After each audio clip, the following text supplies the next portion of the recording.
Hello and welcome to the Watch News channel. I'm Nick and this is a San Martin SN0109-G GMT.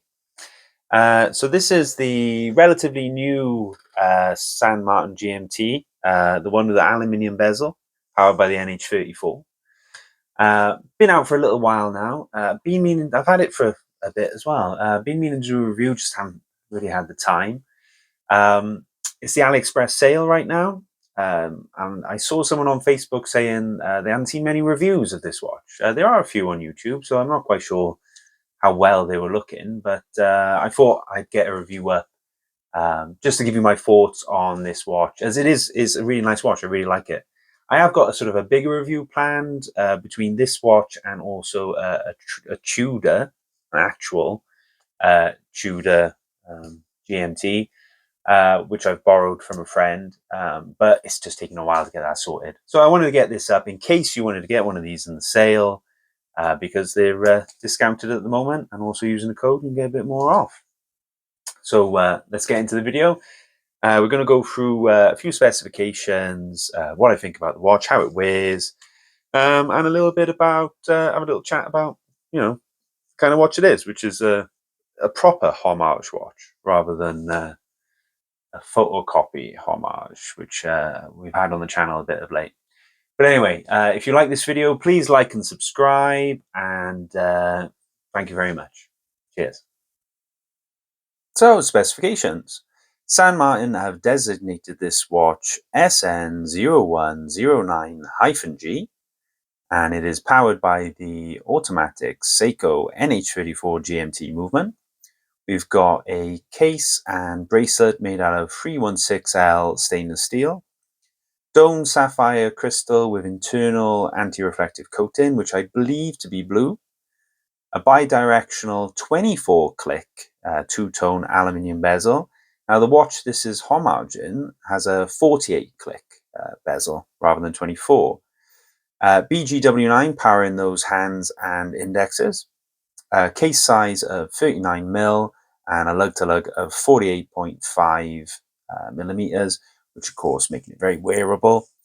Thickness, including the crystal, is 13mm, so fine for this style of watch. And the lug width is 20mm, which most people would prefer because we've all got a ton of 20mm watch bands hanging about the place. And the weight is 148 grams approximately. Okay, so what do you get in the box when you get your San Martin GMT? Well, you get a white outer box with a card with a QR code, warranty card, the circular warranty card that San Martin like to do, which is stamped and dated, which I actually really like, because a lot of the watches you still buy from AliExpress, they put in warranty cards and then don't bother to stamp them or anything. It's like, well, why bother putting one in? You get some tools. You get a little screwdriver to change the bracelet. You get that San Martin little wallet chain thing, I guess, and a spring bar tool, which, interestingly, I realized does not fit between the holes on the watch bracelet to be able to get the spring bar out. I had to use a different one. So that was interesting. We've got a very nice new leather watch holder case thingy-jiggy, travel case, and then of course the watch itself. I've already sized it up for my wrist here. I got a 6.75 inch wrist for your reference, and as you can see, it wears very nicely. I think if you've got a bigger wrist, it might look a bit small if you're used to large divers, but otherwise it's a really good size for most wrist sizes, I would say, especially with that that lug-to-lug being within the 49mm. So something I was really impressed with, which I want to show you here, is the hand placement on this watch. I'm just really impressed with it. It is spot on. The hour hand, the minute hand, the GMT hand, and the seconds hand seem to all be perfectly aligned. Look at that. Spot on. They all lined up exact. And I know, that gets me going. I don't know why, but I like it.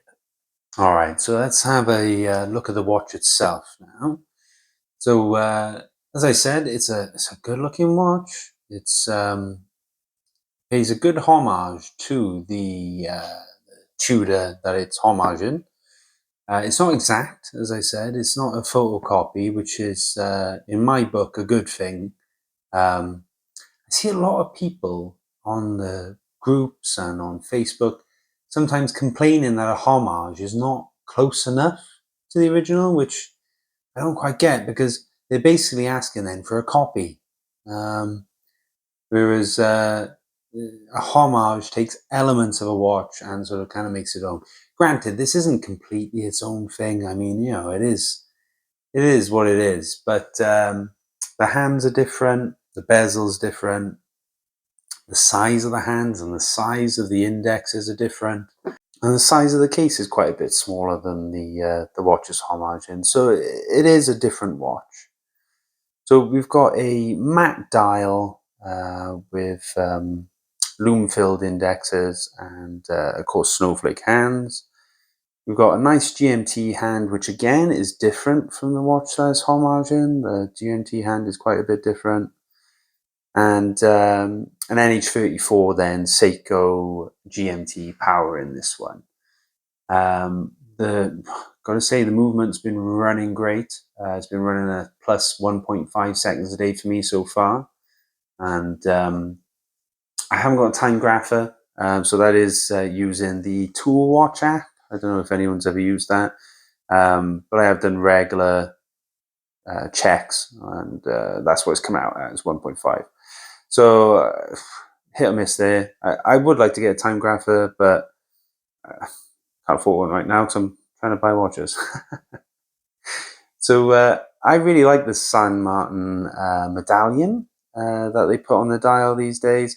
I think it's a much better logo than what they were using before, because of course they used to have that shark, and then they had that sort of, for vintage watches, they had that sort of italicized text, which I think they still use on some of them, but I like this medallion. I think it's better than those. But of course, it's all subjective as to what you prefer. Nice domed crystal, plenty of AR, which I'm still not sure whether it's clear or blue. Nice crown, blank case back, screw back, just like, you know, the Rolex type. So you've got that San Martin level of finishing going on here. Excellent clasp with the medallion again on the clasp. I think they're using this clasp pretty much for most of their watches these days.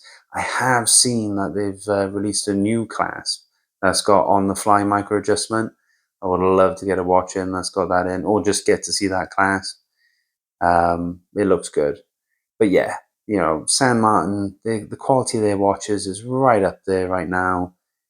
Screw pins.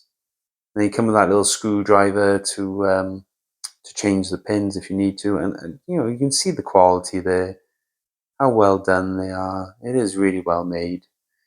For the price that you're paying, it's well made. So it's got a 24-hour. It's got a 24-click bezel rather than the 48 on the watch size homage in. So for the GMT, 24 clicks. And it's a bit unusual. It feels like the bezel kind of dips as you turn it, as it goes into the next click. So it feels a bit odd, but it works lovely, and they're nice and firm and clear clicks. Something I have noticed, though, is that the bezel, although well aligned at the top, is misaligned then at the bottom. The 12 is slightly off, and when you turn the bezel, and if you have the 12 at the top and the triangle at the bottom, you can see it's misaligned. The misalignment is extremely slight, but it is there. So the only thing I can think there is that the actual bezel's not been printed quite equally. It's the only reason that would be. But it's got a screw down crown, lovely chamfered edge across the side of the case. Look at the finish in there between the bracelet and the lugs. It almost looks integrated.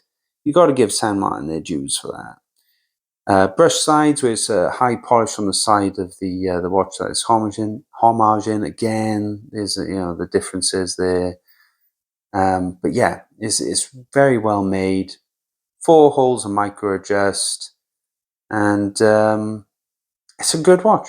All right, so loom time now. So I did buy this Pagani design for a mod project, but turns out it's not going to be suitable. So I'll have to sell it on. But I'm just going to use it here just to sort of give you an example of how the loom matches up to another watch. So we'll just charge it up now. Hit charging the UV light. Okay, so here we go. So initial loom, very good. From the San Martin, the Pagani design is basically atrocious from the start. I mean, you can't even see the hands, and it's fading away already. And we're in what, a minute or two in. So something goes wrong with my phone here, but the San Martin lasts all night, no problem. Okay, so to wrap up the video, let's have a look at Aliexpress, where I purchased this watch from. So I got mine from the San Martin official store, and you can get it with the black dial, or you can get it with the sand dial. I believe the sand champagne dial has got a bit of a glow to it, whereas the black is matte. From what I've seen from other videos where they've reviewed the lighter dial. So kind of up to you there what you prefer. Currently in the sale, it's down to £255, which is about $312, which is, I think, a bargain for this watch. It's very well made. San Martin are obviously doing their due diligence when it comes to their movements and regulating them, as mine is running at 1.5. And I haven't seen anyone complain about San Martins on any of the forums or the Facebook groups. So you're in pretty much safe hands. You can probably get this watch cheaper through additional discounts, codes, and store discounts. I think it's a no-brainer. All right, so we've come to the end of the video. There's affiliate links in the description for the San Martin if you wish to pick it up. And it doesn't cost you anything extra, but it does help me, as it gives me the opportunity to be able to buy more watches if I get a little bit of kickback from AliExpress. And of course, if you have enjoyed this video, please like and subscribe, and I will see you next time. Cheers, guys. Bye.